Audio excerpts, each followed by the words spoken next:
the law of unintended consequences has kicked in once again. After a national crackdown on the widespread availability of prescription painkillers, heroin use is surging. Doc Mike Witort played a role in this drug crackdown by conducting a public awareness campaign about Walgreens selling large amounts of prescription drugs to drug dealers on the streets.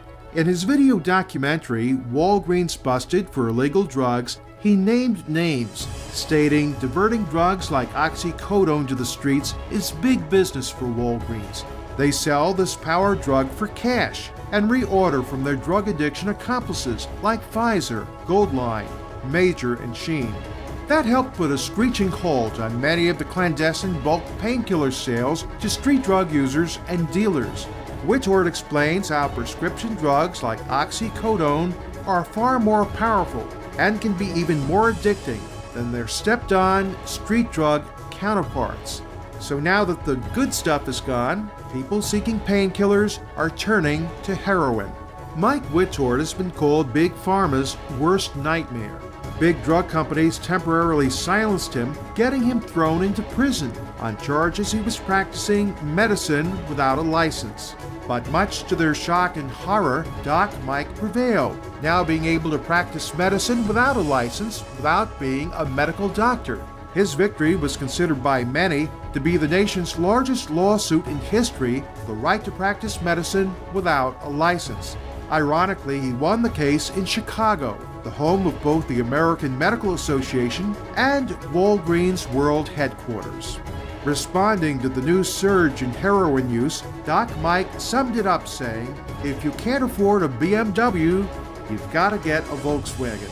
Before Witort and others cried foul over Walgreens becoming the largest drug pushers in many neighborhoods, it was far easier to present a forged prescription to feed the habits of street users. So, with a record number of users going through painful drug withdrawal, heroin has filled the void, with alarmingly elevated uses in cities including Chicago.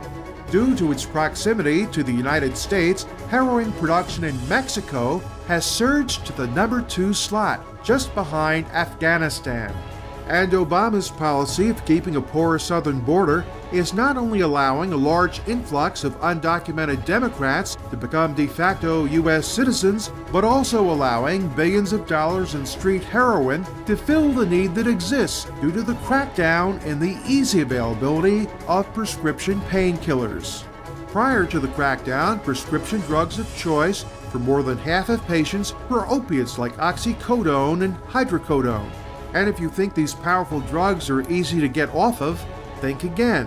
Ask people like Rush Limbaugh, who nearly lost his career after sustaining hearing loss as a side effect from legal, highly addictive drugs. One statistic that may change quickly is that in 2009, illicit use of pharmaceutical drugs and dietary supplements were responsible for well over 1 million emergency room visits, compared to only about 200,000 for heroin.